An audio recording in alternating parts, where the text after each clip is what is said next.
দাসীর সাথে সহবাস জায়েজ হলে টাকা দিয়ে পতিতালয়ে গেলে কি গুনাহ হবে? কারণ তখন তো সাময়িক সময়ের জন্য দাসী কেনা হয়। অত্যন্ত আফসোসের বিষয় যে প্রশ্নকর্তার দাসী সম্পর্কে ধারণা নাই। কৃত দাসী, সাধারণ দাসী না, কৃত দাসীর সাথে সহবাস করা জায়েজ আছে, স্ত্রীর মতো আচরণ করা জায়েজ আছে। কার জন্য?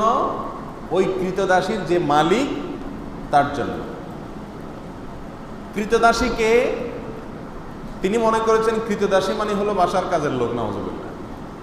কৃতদাসী হলো যুদ্ধের পরে, মনে করেন মুসলিমদের সাথে অমুসলিমদের যুদ্ধ হলো, সেই যুদ্ধের পরে পরাজিত যারা, তাদের মধ্য থেকে যারা বন্দী হয়ে চলে আসছে, যুদ্ধবন্দী, এদের মধ্যে পুরুষদেরকে বলা হয় কৃতদাস আর মেয়েদেরকে বলা হয় কৃতদাসী।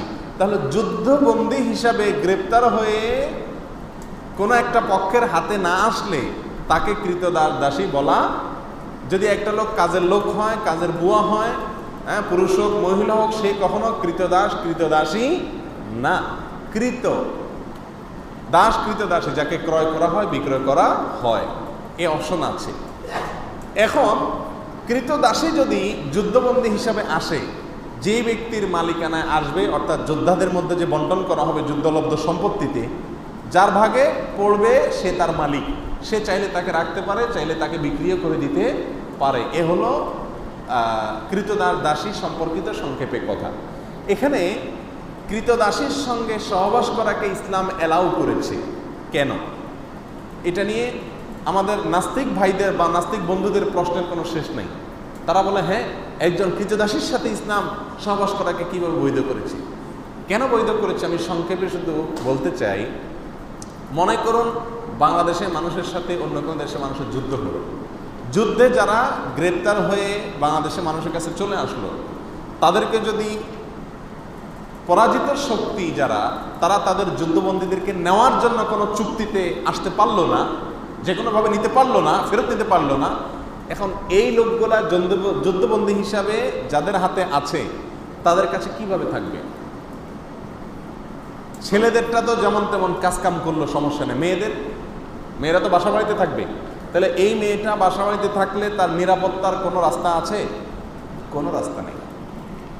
একজন নিরীহ মেয়ে যদি আপনার বাসায় থাকে, আপনার ভেতরকার পশুত্ব তার প্রতি হামলে পড়ার জন্য আপনাকে প্ররোচিত করবে কি করবে না?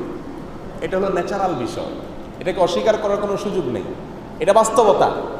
এই জন্য ইসলাম বিধান রেখেছে যে ওই ব্যক্তি যিনি সেই কৃতদাসীটাকে পাবেন, তার ভাগে বন্টন করা হবে, তাকে দেওয়া হবে রাষ্ট্রপ্রধানের পক্ষ থেকে, সেই ব্যক্তির স্ত্রীর মতো হয়ে যাবে।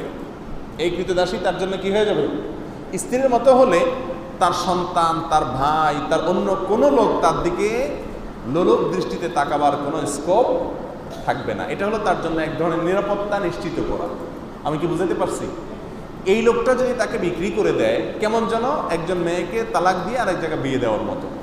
তখন যিনি কিনলেন ওই ব্যক্তি তার জন্য ওই প্রথম ব্যক্তির মতো স্বামীর জায়গায় থাকবে। শুধু তাই নয়, ইসলামী শরিয়ার বিধান হলো এই মহিলা থেকে যদি কোনো বাচ্চা হয় ওই ব্যক্তির, তাহলে সেই বাচ্চা হওয়ার সঙ্গে সঙ্গে এই মহিলা চিরকালের জন্য সাধারণ কৃতদাসীর নাম থেকে বের হয়ে যাবে। অর্থাৎ এই মহিলাকে আর সে চাইলে আপনার কি করতে পারবে না?